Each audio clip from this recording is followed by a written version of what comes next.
mean to tell me you want to purport the story the way that you see fit? You want to talk about a brother that I never met, that my father had children outside of his marriage, just like DJ Envy cheating ass? So I'm wrong because my father had a son at the time that I never met. So you gonna put out to the world that like I'm some killer. When I asked these gentlemen and they said they was joking. So now it's time. Hey, what's up, y'all? How's it going? It's your boy Mundo. Welcome to my page. Remember to like and subscribe. Man, today we're going to talk about the situation that has been blowing up all over the internet, the Charlamagne and Kwame Brown situation. Well, this morning, Charlamagne apologized to Kwame. Honestly, taking the high road is the best outcome for this situation. Last week, Kwame was on a tear, man. He was on a verbal tear. Like, he was going at everybody in the industry, like Stephen A. Smith, Jamel Hill, Steven Jackson, Matt Barnes, Chris Broussard and Rob Parker, Shannon Sharp, and Skip Bayless, and Roy Hibbert for some reason. He's been pretty much responding to anybody who has something negative to say about him. Sometimes he goes a little overboard, but I understand the rules. Don't start none, won't be none, so here we are. One of the people that Kwame really killed online was Charlamagne the God.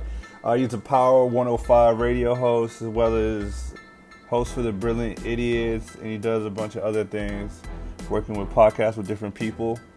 So it just so happens that Kwame and Charlamagne are from around the same area. I think they're both from Charleston, South Carolina. They're also really close in age, so it's possible that they'll have some people in common or somebody that knows somebody who knows somebody. And also, the Kwame Brown was a high draft pick, so he's probably really popular in that area. Charlamagne will end up getting up on air and talking about the criminal history of Kwame Brown's family members, specifically his dad and his brother and some family members he has. If you listen to the video that Charlamagne put out, he's not really dissing Kwame. He's really just putting out a warning to Matt Barnes and Cat Stacks, kind of insinuating that Kwame Brown comes from an unstable background from his family and they should watch out because he might be crazy. I think this is out of pocket though. I mean, I think Charlamagne revealed some things that even Kwame said he didn't know and even his children didn't know, so I don't think that he should have went on air and said that. And to add fuel to the fire, Matt Barnes and Steven Jackson's podcast is on Charlamagne's network, so he might think that they're both in cahoots or something like that. To be honest, I don't think Charlamagne really meant anything malicious behind the information. I think he was really just trying to prove how South Carolinian he is and how much he knows about his city, and ended up just talking too much. So this is why I think Charlamagne was right to apologize. And I also do think that he did mean the apology. I also think he was incentivized to nip this in the bud because Kwame started talking crazy and bringing up old stuff and old allegations that are really just bad for Charlamagne's business and could ruin his reputation. I really don't have an opinion on that. It's a he say, she say. Charlamagne has provided some sort of evidence to vindicate himself, at least to some people, so I don't know what to do with that. Either way, all this information is really bad for Charlamagne because he's trying to be like a pillar in the black community and he's trying to do the protect black women thing and champion black women, so I don't think having these type of allegations come out are good for his business and his brand. Also, Charlamagne's enemies are coming out the woodworks.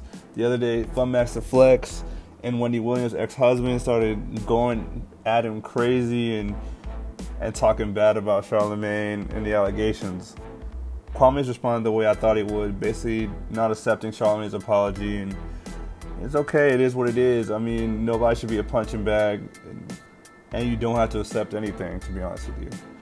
Anyways, if you think about it, Kwame played 12 years in the NBA and made $63 million over his career. I mean, I don't think that's a bust material. It's extremely difficult to make it into the NBA. So I think all them players are really good, and actually having a long sustaining career is impressive. And maybe he didn't reach his potential or whatever, but as he said, he was able to move his mom into a golf course, so that's always a good look. It's your boy Mundo. I'm signing out. Go ahead and like and subscribe. I'm out. My father went out and had kids while he was married on my mother. I didn't even meet them until they were adults. So thanks for telling me how my brother died, sir, because I didn't know that, sir. You a mean, evil son of a bitch. A brother whom I've never met. You just kind of told the details to the world how he died. That was the first time I heard that, sir. You a dumb son of a bitch, boy. That's what happened when you so detached from the world, you punk bitch. That's what happened when you so detached from the world, boy. You talk like that. You impressed your white daddy yesterday. Did they give you a tip, or did they just smack you on the ass like they always do, you little bitch? You want to try to defame my character because of something my daddy did. Is it my fault he cheated too, bitch? Huh? Is that my fault too? See, that's that game them white boys taught you how to play. Defame a grown-ass man. Nigga, my life story has been impeccable, nigga.